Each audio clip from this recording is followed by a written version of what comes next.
কাৰ্বি আংলং কিয় জ্বলিছে? দুজন ব্যক্তিৰ মৃত্যু, 58 জন পুলিচ আঘাতপ্ৰাপ্ত, ইণ্টাৰনেট কৰ্তন, কাৰফিউ, মিডিয়া ব্লেকআউট। কিয় এই ঘটনা সংঘটিত হ'ব পালে?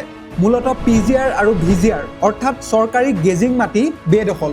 কাৰ্বি আংলং যি কাৰ্বি জনজাতিসকলৰ বাবে সংৰক্ষিত অঞ্চল। এতিয়া বাহিৰাগত ৱেষ্ট বেংগল, বিহাৰ, নেপালৰ পৰা অহা বহু লোকে ইয়াত ঘৰ পাতি বেদখল কৰিছে আৰু এতিয়া চৰকাৰে মাটি পট্টা প্ৰদানৰ লগতে মাটি কিনা বেচা কৰিব পৰা সুবিধা কৰিছে। কাৰ্বি আংলং আৰু পশ্চিম কাৰ্বি আংলং এখন স্বায়ত্তশাসিত অঞ্চল, য'ত ভূমিপুত্ৰ কাৰ্বি ডিমাচা জনজাতিসকলে নিজৰ ভাষা, সংস্কৃতি, ভূমি ৰক্ষাৰ বাবে নিজা সিদ্ধান্ত ল'ব পৰা এখন স্বায়ত্তশাসিত পৰিষদ আছে। 2021 চনত কেন্দ্ৰীয় চৰকাৰ, ৰাজ্য চৰকাৰ আৰু কাৰ্বি আংলং অট'নমাছ কাউন্সিল তিনি পক্ষৰ মাজত চুক্তি হৈ কাৰ্বি আংলং একৰ্ড গঠন হৈছিল, য'ত স্পষ্টভাৱে লিখা আছিল: 1.